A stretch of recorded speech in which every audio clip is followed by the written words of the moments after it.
Tony Dungy and the Indianapolis Colts are going to the playoffs because they came from behind once again for a sixth time this year. Sixth come-from-behind win for the Indianapolis Colts. Let's check out the highlights here on the Home Depot post-game show. Highlights. There is, yeah, we're talking highlights.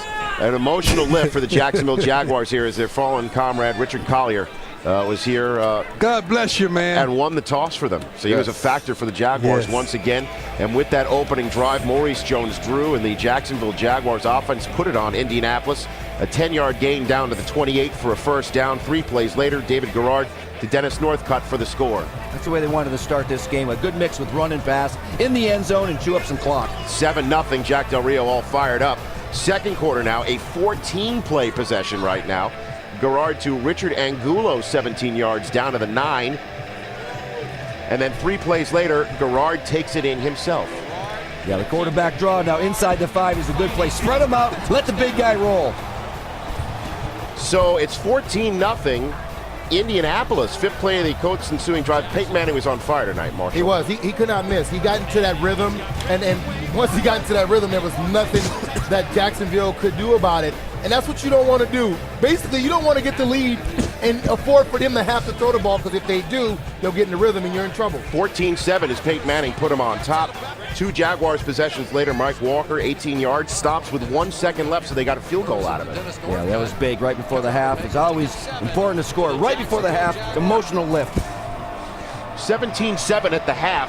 Third quarter, Peyton Manning and the Colts really put it on him in the first drive. Exactly. They came out from halftime. They had a plan. They executed it. They felt like the middle of the field is where they wanted to attack, and they attacked the middle of that Jaguars defense, and there was nothing much that they could do about it. Dominic Rhodes pops it in the end zone and makes it 17-14. Indianapolis now on top in this game.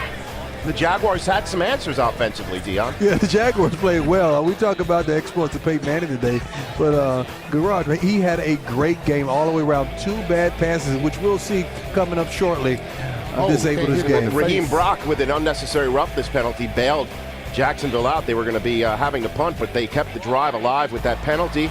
Maurice Jones-Drew and Mercedes Lewis drove him down. Mercedes Lewis there, and here's the other UCLA Bruin, but nice sigh of relief as Tony Pashos leapt on the loose ball. Montel Owens comes in the next play, and the Jaguars are up by 10 again. Yeah, you thought they were going to start taking control of this game because they answered that last touchdown drive. 24-14, they go up and pretty much control this game right now. But that's where the Indianapolis Colts obviously need to be, down by double digits. They've already had 3 comebacks by double digits this year.